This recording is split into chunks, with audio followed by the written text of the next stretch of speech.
Chris, কতদিন পর দেখা হলো তোর সাথে। আরে রিমি, কি খবর বল? তা কোথায় যাচ্ছিস তুই? তা তুই বলতে পারিস কান্দিপুর কোন দিকে?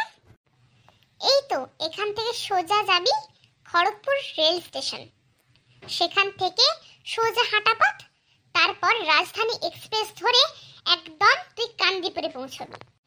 আরে ধন্যবাদ আমাকে এই পথটি বলে দেওয়ার জন্য। তা তুই এখন চল না আমাদের বাড়িতে। মা দেখো কে এসেছে আমাদের বাড়িতে। আরে ক্রিস, কতদিন পর দেখা হলো তোমার সাথে। আন্টি আমার প্রণাম নেবেন। যা তোরা ভেতরে বস, আমি তোদের জন্য কিছু বানিয়ে আনছি।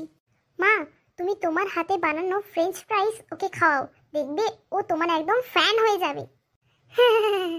আচ্ছা বেশ।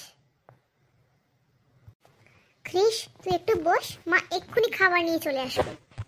আরে ঠিক আছে, এত ব্যস্ত হোস না। ক্রিস তোমরা এসো, খাবার ঘরে খেয়ে নাও, খাবারটা রেখে দিয়েছি আমি। চল খাবি আয়। চল। কিরে কেমন লাগলো বল? আরে দারুণ, আন্টি যা বানিয়েছে না খাবারটা, উফ। আজ আসি রে রিমি। আবার আসবি কিন্তু ক্রিস।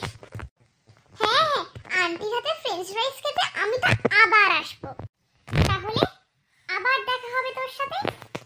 ক্রিস আবার আসবে। হ্যাঁ তুমি আসে আমরা সকলে খুশি হয়েছি।